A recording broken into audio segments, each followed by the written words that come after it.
Assalamualaikum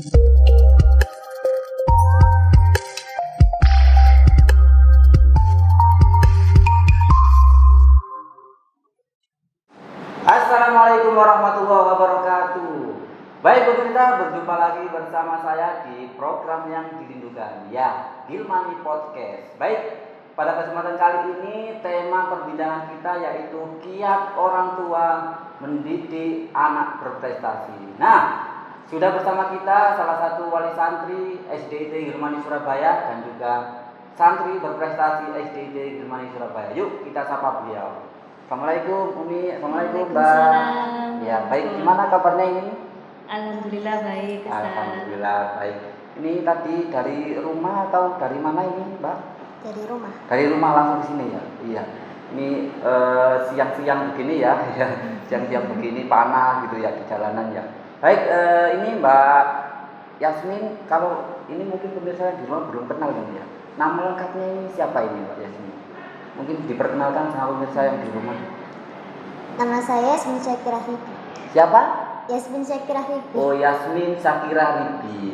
Ya, Yasmin Syakira Ribi. Baik, ini sambil mengalir ya ini ya pertanyaannya. Baik, mungkin ini pertanyaan pertama karena ini temanya adalah kiat orang tua mendidik anak berprestasi. Berarti anaknya sudah berprestasi. Nah, kira-kira kiatnya seperti apa? Pertanyaan pertama, apakah pembelajaran daring berpengaruh terhadap prestasi Mbak Yasmin sendiri?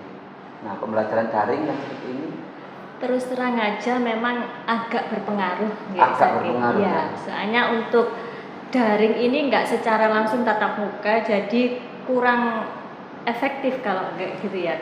Seperti ngajinya untuk itu agak berkurang. Dan kemauan anak itu memang beda kalau dengan tatap muka. Kemauan untuk belajar, kemauan untuk menghafal itu juga agak berkurang. Agak berkurang. Ya. Berarti selama ini yang dirasakan dengan ya dengan Mbak Yasmin memang ada sedikit apa ya kurang gitu ya. Iya, penurunan sedikit lah. Tapi ya alhamdulillah dengan di SDIT Gilmani ini kan memang itu ngajinya hampir setiap hari, jadi masih bisa lah gitu loh.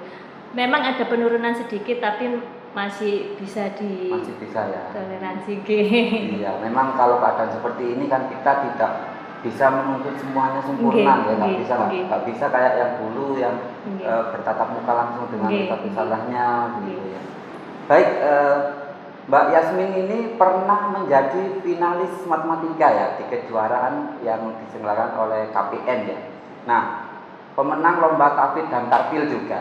Bagaimana membagi waktu belajar ya sehingga prestasi akademik dan non akademik ini tetap bagus dua-duanya gitu. Gimana ini, Mbak Yasmin? Maksudnya ini kan Mbak Yasmin pernah juara di bidang akademik ya kan. Setelah itu non akademik kayak tahfidz, tartil gitu ya. Nah, gimana cara membagi waktu antara pembelajaran yang akademik dan non akademik ini biar dua-duanya ini berjalan lancar? Gimana ini trik dari Mbak Yasmin sendiri gimana? Gimana baginya? Di rumah biasanya. Nah, mungkin ini uminya saja ini. Uminya gimana? Membagi bagaimana prestasi Mbak Yasmin akademik dan non akademiknya itu masih bagus. Gimana? Masih bagus. Ya, memang Yasmin ini mungkin bakat kadang ada bakat. Jadi memang nggak tekun, memang nggak seberapa gitu loh. Jadi kalau memang ada momen-momen atau ada ulangan memang dia lebih digenjot gitu loh untuk belajarnya. Ini jenengan sendiri yang di rumah yang menemani atau ada? Saya sendiri. Ibu rumah tangga ya? Iya, kebetulan saya ibu rumah tangga. Jadi begitu ya. Jadi tetap saat ada momen-momen katakanlah BTS, BAS gitu, jadi lebih digenjot lagi. Iya, lebih digenjot lagi. Belajar. Tapi kalau insya Allah kalau untuk mengajinya insya Allah setiap hari sih kita, setiap hari. Meskipun hanya menghafal sedikit atau murojaah aja diusahakan setiap hari. Istiqomah ya. Karena yang berat itu kan ya di istiqomah. Nah, itu. Nah, ini berapa lama waktu yang Anda butuhkan untuk belajar? Dalam sehari itu kira-kira berapa lama ya waktu belajarnya? Berapa lama Mbak belajarnya di rumah? Ini biar pemirsa yang di rumah ini tahu, oh tipsnya untuk berprestasi itu belajarnya harus sekian gitu. Nah, gimana Mbak Yasmin? Berapa lama biasanya belajarnya ini? Gak lama-lama. Oh ya lama-lama, nggak lama-lama, yang penting mengenal gitu. Iya, baik. Jadi nggak lama-lama ya. Kalau dari Uminya sendiri ada mungkin di rumah itu aturan khusus SOP gitu, belajar harus sekian, pukul sekian gitu, barangkali ada. Ada memang, cuman memang ini ya Ustaz ya, kalau memang daring ini agak susah, soalnya kita kan juga mengandalkan untuk handphone. Padahal dulu sebelum daring kita nggak melarang gitu loh handphone sama sekali, hanya hari Minggu saja gitu aja. Dan sekarang dengan daring ini kan setiap hari harus handphone. Makanya kita juga nggak bisa ngawasi terus-terusan atau dia pakai laptop itu apa saja gitu kan juga kan. Cuman saya insya Allah berusaha untuk membatasi, kalau sudah selesai sudah ayo istirahat, terus nanti ngaji, waktunya ngaji malam biasanya dia kalau mau tidur dia ngaji gitu. Kalau belajarnya setelah maghrib gitu belajar gitu. Jadi kalau dulu ya kita mungkin kebanyakan dari orang tua ya, dari kita yang ayo tulen HP gitu ya. Sama kalau sekarang jangan punya HP. Ayo pegang HP pembelajaran gitu ya. Kalau sudah bilang ini lo ngerjakan PR ya gimana lagi, nggak bisa. Jadi sekarang mungkin lebih ke kontrol kita saja ya, tetap didampingi. Ini anak-anak ini belajar beneran apa enggak gitu ya. Itu kita kontrol ya. Nah, ini adakah tantangan selama belajar di rumah? Nah, kita tahu kan mood kita itu kan kadang bagus, kadang enggak. Nah, bagaimana menstabilkan moodnya Mbak Yasmin sendiri? Gimana kalau di rumah ini? Kalau di rumah memang namanya juga anak gitu Ustaz, jadi naik turun ya. Kita sebagai orang tua ya mensupport terus gitu loh, mensupport terus. Ayo belajar meskipun sedikit. Ayo gini, memotivasi terus. Mensupport dengan memarahi ini beda tipis ya. Mensupport itu kan seperti apa? Sekali-kali. Iya. Ya kadang-kadang ya gini, ayo ini mau minggu depan sudah mau PTS, ayo belajar dicicil gitu. Iya. Kadang-kadang kalau memang susah Ustaz, kalau masa daring gini nih handphone atau TV itu sudah susah sekali gitu. Susah kontrolnya ya. Kalau dulu mungkin bisa ya. Bisa dulu itu insya Allah sebelum daring itu saya batasi gitu, sehari gitu nggak lihat TV hanya 1 jam gitu. Kalau pun dulu tetap dengan kegiatan atau acara-acara saya mendampingi juga lihat TV-nya, lihat TV. Seperti kayak acara kita podcast ini kan bermanfaat ya, wajib ditonton. Iya, makanya itu. Kalau sekarang memang ya benar-benar harus itu mendampingi ekstra. Ya ini alhamdulillah karena dengan di rumah gitu. Iya, itu makanya itu. Setiap saat Mbak Yasmin, ya benar sekali. Nah ini kita semua setuju ya bahwa setiap anak terlahir istimewa, termasuk Mbak Yasmin ini. Nah bagaimana tanggapan Anda terkait anak yang istimewa ini? Kan setiap orang kan pasti berbeda. Kita nggak bisa menyamakan anak ini dengan yang lainnya, ya kan gitu kan nggak bisa. Pasti setiap anak punya kelebihan masing-masing, punya kekurangan masing-masing. Nah kalau tanggapan jenengan ini bagaimana terkait anak istimewa? Ya memang ini alhamdulillahnya Yasmin itu memang sudah dari kecil itu sudah kelihatan untuk bakat-bakatnya. Jadi saya hanya ini bakatnya, makanya saya hanya mengarahkan. Kan memang beda Ustaz, setiap anak juga beda. Kakaknya juga belum tahu bakatnya, sampai gede pun belum tahu. Tapi ini kebetulan alhamdulillah Yasmin sudah dari kecil dari alhamdulillah dari TKB itu dia sudah hafal juz 30 itu sudah hafal. Jadi TKA itu dia sudah punya kemauan untuk menghafal gitu loh, kemauan untuk mengaji itu ada gitu. Ini uniknya mungkin hafal Al-Qur'an. Aduh, ini masalahnya. Sehingga menularkan ilmu masalahnya ini. Ya ini yang enggak sih. Tapi prinsip saya sama ayahnya itu memang bukan siapa-siapa, bukan apa-apa gitu Ustaz. Tapi kita berusaha untuk anak-anak harus lebih baik dari kita gitu loh. Ini juga pemirsa yang di rumah juga harus tahu ya, harus mendengarkan tips seperti ini bahwa ya meskipun kita bukan siapa-siapa lah, bukan apa-apa, tapi paling enggak anak-anak kita, keturunan kita itu paling tidak menjadi orang yang sukses ya, sukses dalam hal ya apapun ya kan, dalam prestasi ya, dalam ibadahnya, mungkin jadi orang kaya itu namun kan gitu. Baik, Mbak Yasmin ini kalau saya mendengar ya, melihat data gitu ya, Mbak Yasmin ini kan pindahan ya. Nah, ini yang menarik nih Zahana. Kira-kira apa latar belakang memilih sekolah di SDIT Gilmani Surabaya? Nah, ini juga biar pemirsa yang di rumah itu tahu gimana sih kok bisa memilih SDIT Gilmani gitu loh. Oke. Awalnya saya tidak sebutkan sekolah sebelumnya ya. Oke. Awalnya memang Yasmin ini kan sudah TKB, alhamdulillah kan sudah juz 30 sudah selesai. Dan rata-rata setahu saya SD di Surabaya ini memang meskipun SD Islam itu kan tidak menargetkan untuk berapa juz ini hafalannya berapa targetnya itu kan tidak ada. Yeah.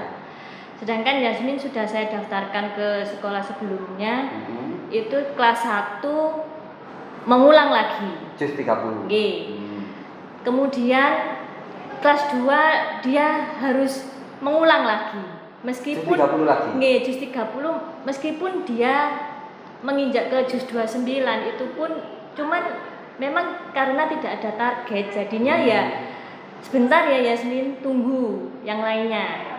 Jadi tidak ada di kelas itu ada target misalnya kelas 1 juz 30 ya semuanya harus juz 30 gitu.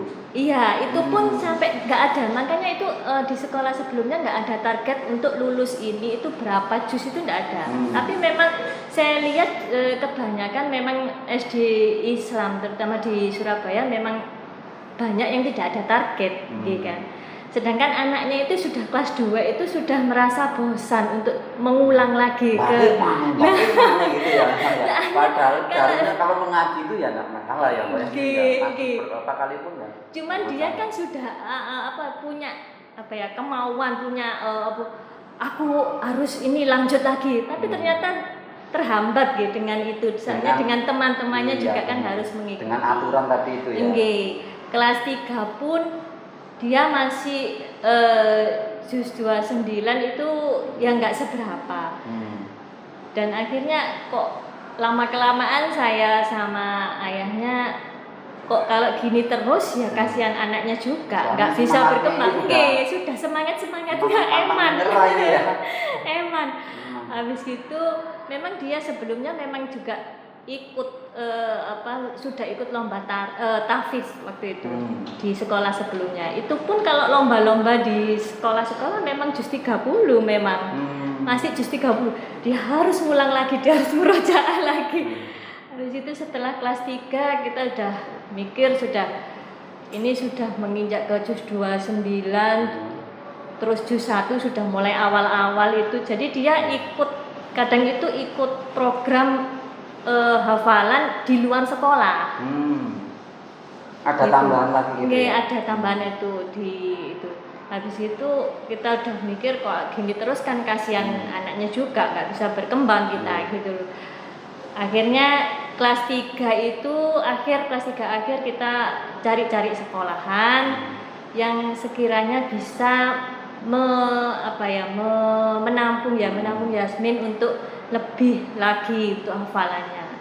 Setelah kita survei dan alhamdulillahnya ya dekat rumah juga alhamdulillah. Akhirnya kita memutuskan di sini, soalnya di sini juga jelas alhamdulillah jelas targetnya berapa 3 juz waktu itu minimal 3 juz. Ini sudah pilihan yang sangat tepat ya. Alhamdulillah ya mungkin dikasih petunjuk juga yaitu akhirnya kita memilih SDIT Gilmani. Baik. Nah ini kita nggak jauh-jauh dari SDIT Gilmani ya. Selama ini kan kita tahu pembelajaran daring pandemi ya. Peran Asatidz Gilmani sendiri untuk perkembangan prestasi Mbak Yasmin. Nah ini seperti apa menurut Gilmani? Peran Asatidz Gilmani? Perannya sudah alhamdulillah sudah baik ya. Saya rasa sudah baik. Memang ada kekurangan memang wajar. Kalau masalah teknis itu memang wajar. Tapi alhamdulillah sudah baik untuk pembelajaran umumnya, ngajinya sudah alhamdulillah sudah baik sih, sudah menampung. Mungkin kelebihan dari SDIT Gilmani sendiri ya, jadi akademik dan non akademik itu semuanya berjalan beriringan dan tidak ada yang saling merugikan gitu ya, semuanya jalan bareng-bareng dan menuju ke arah kebaikan kan gitu ya. Contohnya Mbak Yasmin tadi bisa juara di bidang akademik dan non akademik gitu ya Mbak Yasmin ya. Baik, nah ini yang kita tunggu-tunggu ya, tips untuk pemirsa yang di rumah terkait bagaimana kiat-kiat khusus dalam mendidik anak berprestasi seperti apa ini? Tipsnya seperti apa? Biar ini pemirsa yang di rumah juga tahu, oh ini bagus ini, coba saya contoh gitu kan, bermanfaat untuk orang lain juga. Monggo tipsnya. Tipsnya ya memang kita harus selalu mendampingi anak, selalu mendampingi anak. Ya alhamdulillah saya ibu rumah tangga, jadi setiap saat, setiap waktu bisa mendampingi anak. Karena ini sudah zamannya sudah seperti ini, era medsos apa itu makanya digital, jadi kita harus berhati-hati gitu. Dan pendampingan anak atas itu selalu mendampingi dan mengecek gitu kadang-kadang gitu. Memang kalau orang yang bekerja biasanya memang sudah anaknya sudah pokoknya terserah sekolah gitu tapi alangkah baiknya kalau pulang kerja atau gimana tadi diajarin apa, jadi dicek tadi diajarin apa, paling enggak komunikasi lah dengan anak itu. Kadang kan kita sudah capek kerja gitu ya. Kalau misalnya ada anak nyebut anak pulang, ya wes kita istirahat capek. Gitu. Kalau dulu memang saya juga pernah kayak gitu pulang kalau di sekolah sebelumnya memang kan agak jauh jaraknya. Tapi saya harus bisa memanfaatkan waktu dalam perjalanan itu. Saya sambil ngomong gitu loh. Sambil ngomong, tadi diajarin apa, tadi apa yang itu, tadi temennya siapa, pokoknya ada komunikasi tadi gitu. Jajan apa? Yuk minum es ya. Jadi tetap intinya komunikasi yang baik komunikasi, terus selalu mendampingi mungkin, gitu. kita itu menjadikan diri kita di anak itu, maksudnya sebagai teman ya, biar anaknya bisa open cerita-cerita gitu, nggak suka nggak apa gitu kan. Kadang kalau kita terlalu otoriter gitu kan anak jadi takut untuk bercerita yang sesungguhnya. Jadi tarik ulur gitu sekarang itu zamannya harus tarik naik turun, ada keras habis itu disabari lagi keras, soalnya kalau memang diulur terus ya lepas. Kalau ditarik terus ya makanya kalau ditarik terus putus. Makanya kadang-kadang kita harus bisa menempatkan bahwa orang tua harus jadi orang tua, harus bisa jadi teman. Saya makanya kalau menerapkan ke Yasmin, kalau ada apa-apa tanya ke bunda dulu, jangan sampai tanya ke temannya. Saya bilang gitu. Kalau kamu ada sesuatu yang nggak bisa, tanya ke ahlinya, saya bilang gitu. Kalau memang pelajaran kamu tidak bisa, tanya ke gurumu, bukan tanya ke temanmu, saya bilang gitu. Soalnya kan anak-anak kalau gitu tuh kan kadang nggak mau Ustaz, kadang malu, akhirnya tanya ke temennya. Nanti kalau tanya terus ada masalah apa-apa tanya ke temennya, nggak tanya ke orang tuanya juga kalau nanti salah. Bener ya. Nah itu kalau salah. Kalau menjerumuskan kan Nah ini mungkin terakhir ya, harapan ke depan untuk Gilmani sendiri seperti apa? Harapan ya untuk gurunya atau untuk siapanya gitu. Yang penting harapan ke depan bagaimana SDIT Gilmani lebih baik lagi, lebih maju lagi seperti apa? Iya sih, saya berharap sih SDIT Gilmani ini sukses terus ya. Amin. Semakin maju, ustadz-ustadznya semakin berkualitas, SDM-nya semakin baik, dan sebenarnya sudah ada bibitnya untuk baik itu sudah ada di SDIT Gilmani ini. Cuman kurang tinggal bagaimana tumbuhnya. Nah itu kalau bibitnya sepertinya sudah ada, cuman kurang gitu, kurang greget gitu. Ya baik, sebelum kita akhiri mungkin bisa dilafalkan Mbak, ngaji sebentar gitu ya. Mungkin surat apa yang mau dibacakan ini biar ini pemirsa yang di rumah yang menonton biar terkesima dengan suara merdunya Mbak Yasmin. Mau ngaji surat apa ini? Surat apa deh? Surat yang kemarin mungkin yang juara itu. Surat apa? Terserah Mbak Yasmin mau ngaji surat apa? Ya. Yang pendek-pendek saja ya. Nanti habis nanti waktunya. Iya, mau ngaji surat apa Mbak? Nggak tahu. Nggak apa-apa. Surat apa? Ada ide surat apa? Yang tadi yang belajar An-Naba apa ya? An-Naba. Mau surat An-Naba? Enggak? Surat apa? Al-Infitar aja. Al-Infitar. Oh, Al-Infitar ternyata favorit ya. Ya. Ya, silakan Mbak Yasmin.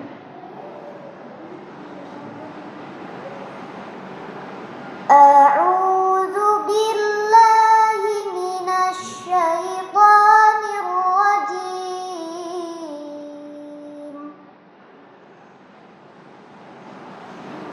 Bismillahirrahmanirrahim.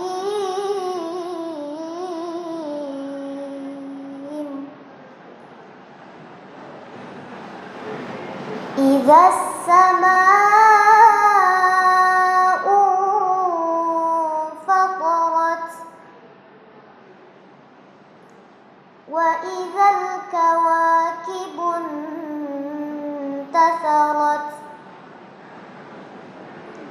wa idzal biharu fujjirat wa idzal quburu bu'thirat alimat nafsum ma qaddamat wa akharat ya ayyuhal insanu ma gharraka bi rabbikal karim alladzi khalaqaka fasawwaka fa'adalak fi ayyi suratin ma syaa rakkabak kalla bal tukadzibuna biddin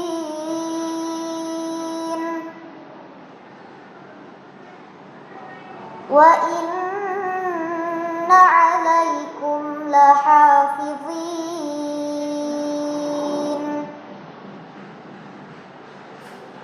kiraman katibin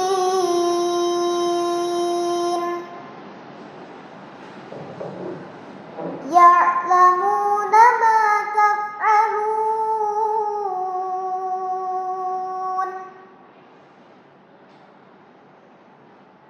innal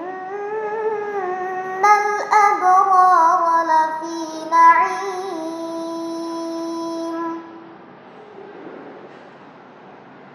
wa innal fujjara lafi jahim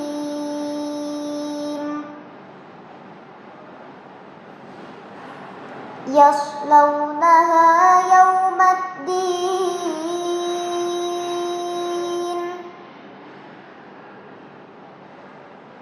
wa ma hum anha bighaibin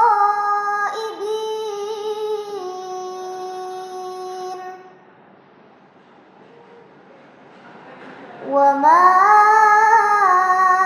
adraka ma yawmuddin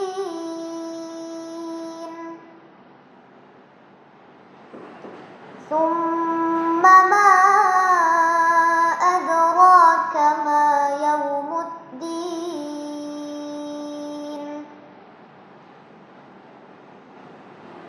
yawma la tamliku nafsun li nafsin syai'a wal amru yawma idzin lillah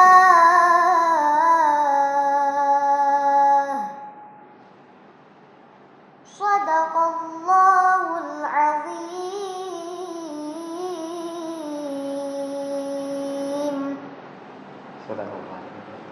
suaranya emang sangat merdu sekali. Ini saya mendengarnya merinding. Saya kemarin yang saat waktu Mbak Yasmin yang ikut lomba itu kan selalu saya dengarkan. Ini rasanya ingin menangis. Iya, saya dengarkan terus enak gitu, didengarnya itu enak gitu. Jadi kayak merdu sekali. Kemarin saya sudah komentar, sudah like ya videonya. Mudah-mudahan Mbak Yasmin tahu kalau itu Ustadz yang komentar ya. Baik Umi, terima kasih atas kehadirannya hari ini Mbak Yasmin. Terima kasih, semoga sehat selalu. Amin. Baik pemirsa, demikian tadi perbincangan kita dengan salah satu wali santri dan juga santri SDIT Gilmani yang berprestasi. Semoga podcast hari ini bermanfaat untuk kita semua. Baik, sampai jumpa di podcast berikutnya. Assalamualaikum warahmatullahi wabarakatuh. Bye bye.